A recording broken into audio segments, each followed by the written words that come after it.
आज हम आप लोगों को जर्मन भूगोलवेत्ता ऑस्कर फेस्चल के बारे में चर्चा करने जा रहा हूं। जर्मन भूगोलवेत्ता ऑस्कर फेस्चल का जन्म सन 1826 ईस्वी में हुआ था और इनकी मृत्यु सन 1875 अर्थात इनका कार्यकाल जो था सन 1826 ईस्वी से लेकर के सन 1875 ईस्वी तक था। तो अब देख लीजिए आप, सन 1826 से सन 1875 ईस्वी तक इनका कार्यकाल था। ऑस्कर फेस्चल सन 1854 ईस्वी में उन्होंने दास आसलैंड एक पत्रिका का संपादन किया। दास आसलैंड पत्रिका का संपादन सन 1854 ईस्वी में किया था। ये इनकी पत्रिका एक थी और इस पत्रिका का इन्होंने संपादन किया। 1870 ईस्वी तक इसके पत्रिका का संपादन होता रहा था। सन 1854 ईस्वी से लेकर के सन 1870 ईस्वी तक इस पत्रिका के संपादक थे, अर्थात इस पत्रिका का प्रकाशन होता रहा।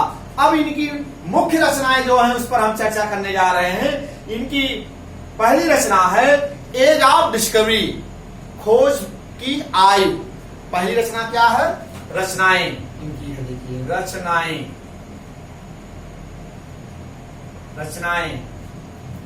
खोज की आयु, एज ऑफ डिस्कवरी जिसे कहते हैं, खोज की आयु, खोज की आयु, age of discovery, age of discovery,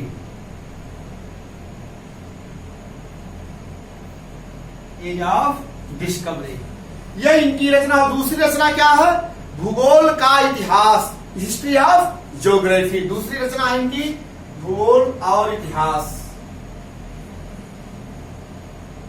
भूगोल और इतिहास, भूगोल और इतिहास।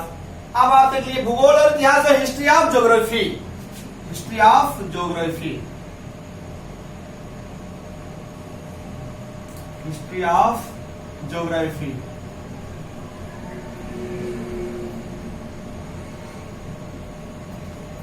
हिस्ट्री ऑफ ज्योग्राफी, भूगोल और इतिहास हो गया। अब तीसरी पुस्तक इनका है न्यू प्रॉब्लम डर वर्जली चंडर अडकुंडे। अब आप देख लीजिए, तीसरी पुस्तक हो गई आपका, नंबर 1 हो गया, नंबर 2, नंबर 3, यह इनकी पुस्तक है new problem,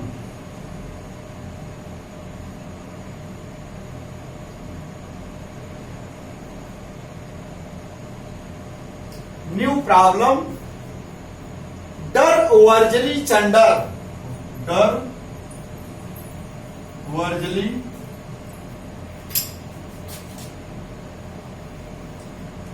चंडर, वर्जली चंडर अडकुंडे, अडकुंडे,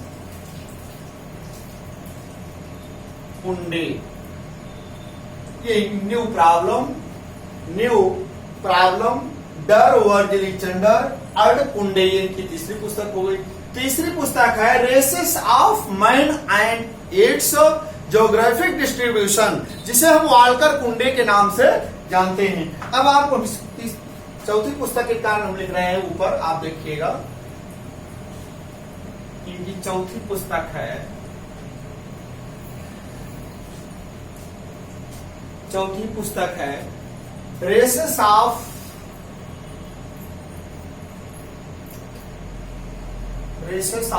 man, races of man and its geographic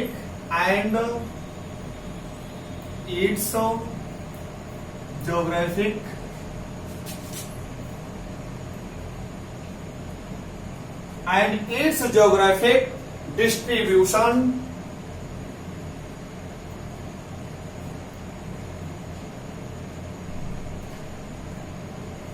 distribution Walker कुंडे, जिसे कहा था मानव प्रजात, वाल्कर कुंडे।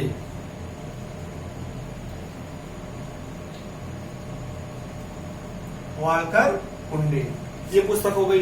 अंतिम पुस्तक इनकी है फिजिक्स ज्योग्राफी। पांचवी पुस्तक है physics geography, physics geographic.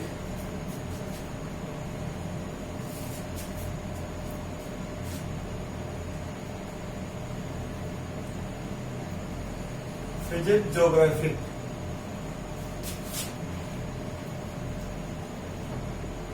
Physics geography हो गई। ये इनकी 5 पुस्तक है। अब देख लीजिए, जर्मन भूगोलवेत्ता ऑस्कर फेस्टल को आधुनिक भौतिक भूगोल का जनक भी कहा जाता है। अब इनकी प्रमुख पुस्तक कौन सी थी?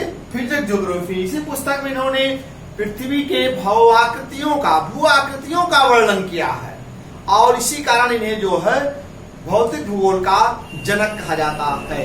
अब इनका भूगोल के क्षेत्र में कहां कहां योगदान है, ये हम आपको बता दें। भूगोल के क्षेत्र में योगदान, भूगोल के क्षेत्र में, भूगोल के क्षेत्र में योगदान। अब भूगोल के क्षेत्र में योगदान। अब नंबर 1 आपका क्या है? भौतिक भूगोल। पहले इस पर इनका योगदान सर्वाधिक है, भौतिक भूगोल। भौतिक भूगोल। अब भौतिक भूगोल आप जान लीजिए, भौतिक भूगोल ऑस्कर फेस्टल जो थे, ऑस्कर फेस्टल ने क्रमबद्ध के अध्ययनों पर, कहा जा सकता है कि क्रमबद्ध अध्ययनों में पृथ्वी की विभिन्न भू आकृतियों का तुलनात्मक अध्ययन दृष्टिगोचर होता है, जिसके लिए इन्होंने वर्जली चंड शब्द का प्रयोग किया था। अब आप सपोज कीजिए, पेस्कल, ऑस्कर फेस्टल जो थे, क्रमबद्ध अध्ययनों पृथ्वी की विभिन्न भू आकृतियों का तुलनात्मक अध्ययन किया, अर्थात इनके जो इन्होंने क्रमबद्ध अध्ययन किया है उसमें तुलनात्मक अध्ययन दृष्टिगोचर होता है। इसके लिए इन्होंने वर्जली चंड शब्द का प्रयोग किया। कौन सा शब्द का प्रयोग किया? वर्जली चंड, वर्जली चंड, वर्जली चंड, वर्जली चंड शब्द का प्रयोग किया। अब इस समझ कर लीजिए, अर्थात इन्होंने फियोर्ड तटों को, जो फियोर्ड तट जो हिमानियों, जो प्राचीन हिमानियों से निर्मित हुई थी और वह कालांतर में समुद्र के द्वारा, समुद्र से अधिग्रहित कर लिया गया, उसे क्या करते हैं? फियोर्ड तट का निर्माण होता है। जो हिमानियों के द्वारा बनी हुई स्थलाकृतियां हैं और समुद्र के में निमज्जन हो गया है, उसे हम फियोर्ड तट का नाम से जानते हैं। तो इन्होंने फियोर्ड तट का प्राचीन हिमानियों से प्रभावित हुआ माना है। अब दूसरा इनका क्या है? क्रमबद्ध एवं आनुभविक विज्ञान। दूसरे क्षेत्र में इन्होंने क्या है? क्रमबद्ध एवं आधुनिक आनुभविक विज्ञान, क्रमबद्ध एवं आनुभविक विज्ञान, आनुभविक विज्ञान, क्रमबद्ध एवं आनुभविक विज्ञान, यह हो गया दूसरा क्षेत्र। अब इन्होंने क्रमबद्ध एवं आणविक विज्ञान, ऑस्कर फेस्टल ने भूगोल को एक क्रमबद्ध आनुभविक विज्ञान के रूप में माना है। भूगोल को एक सुसंबद्ध निरीक्षण एवं अनुभव पर आधारित विज्ञान है। उन्होंने भूआकृतिक खोजों की जिससे प्राकृतिक भूगोल में एक क्रांति पैदा हुई। पेशल भूगोल के अध्ययन में तुलनात्मक विधि पर बल दिया। अंत में इन्होंने पेशल ने, अर्थात ऑस्कर पेशल ने भौतिक भूगोल का संस्थापक तो था ही, इसके अध्ययन में मानव को अधिक महत्व नहीं दिया गया, अर्थात भौतिक भूगोल पर इसने विशेष बल दिया और मानव पर अधिक ध्यान नहीं दिया, मानव भूगोल पर अधिक महत्व नहीं दिया। अंत में इसका झुकाव जो था मानव भूगोल के प्रति दिखाई देता है। उन्होंने अंत में वाल्कर कुंडे नामक ग्रंथ में, वाल्कर कुंडे नामक ग्रंथ में, आप देखिए अभी हम आपको बताए थे वाल्कर कुंडे द रेसेस ऑफ माइंड में ज्योग्राफिक डिस्ट्रीब्यूशन ऑफ वाल्कर कुंडे जिसे कहते हैं। अंत में इन्होंने वाल्कर कुंडे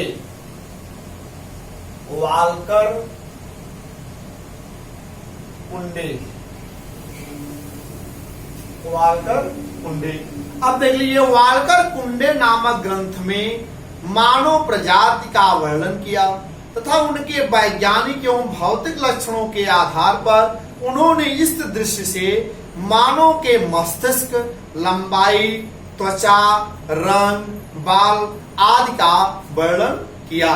उन्होंने अब सपोज कर लीजिए वाल्कर कुंडे जो है, अंत में इन्होंने वाल्कर कुंडे मतलब मानव भूगोल पर, ज्योग्राफी ऑफ मैन जिसे कहा जाता है, मानव, और उसको जो जर्मन भाषा में वाल्कर कुंडे के नाम से जाना जाता है। तो वाल्कर कुंडे में उन्होंने मानव की प्रजातियों का वर्णन उनके वैज्ञानिक एवं भौतिक लक्षणों के आधार पर किया।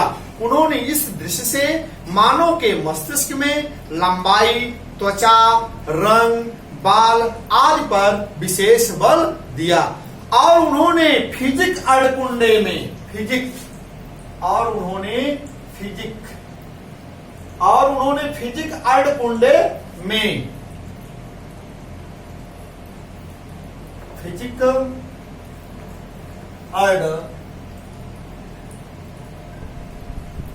में फिजिक अड़कुंडे में भौतिक स्वरूपों का अध्ययन है। फिजिक अड़कुंडे में भौतिक स्वरूपों का अध्ययन है। जबकि वाल्कर कुंडे में देखिए, जबकि वाल्कर कुंडे में क्या है, मानव संस्कृति का अध्ययन है, मानव प्रजाति और मानव संस्कृति का अध्ययन है। आप यह कह सकते हैं कि फिजिक अड़कुंडे में भौतिक स्वरूपों का अध्ययन है और वाल्कर कुंडे में मानव प्रजाति और मानव संस्कृति का अध्ययन है।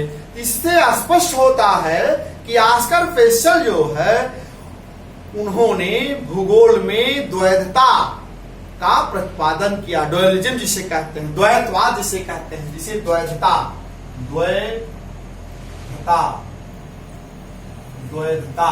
जिसे कहा जाता है डुअलिज्म। क्या कहते हैं उसको, डुअलिज्म,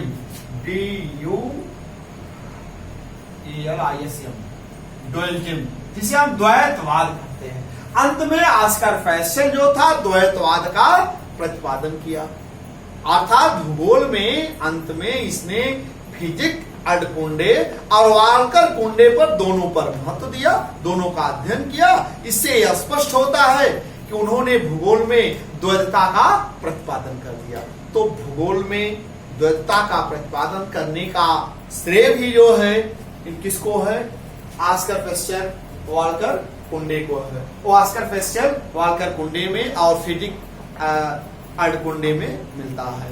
तो इस प्रकार से ऑस्कर फेस्चर जो था आधुनिक भौतिक भूगोल का जन्मदाता कहा जाता है और तुलनात्मक भूगोल की रचना की, तुलनात्मक भूगोल पर विशेष बल दिया, क्रमबद्ध भूगोल पर विशेष बल दिया और इसने प्राचीन हिमानियों द्वारा निर्मित स्थलाकृतियां समुद्र में निमज्जित हो जाने के कारण फियोर्ड तटों का भी वर्णन किया है। तो और इसी ऑस्कर फेस्चर के फिजिक अड़कुंडे में जो भूआकृतियों का वर्णन किया गया है, इसी का अनुसरण करके बैंक और डेविस ने अपनी भूआकृतियों का भी अध्ययन किया है, अपनी भूआकृतियों में उनका वर्णन किया है, उसी प्रकार से उसका वर्णन किया। अर्थात ऑस्कर फेस्चर के भूआकृतियों का अनुकरण करके अल्ब्रेक्ट बैंक और विलियम मॉरिस डेविस ने अपनी भूआकृतियों के बारे में अध्ययन किया है। ठीक है, अगले लेक्चर में हम फिर आपको जर्मन भूगोल के बारे में चर्चा करेंगे। धन्यवाद।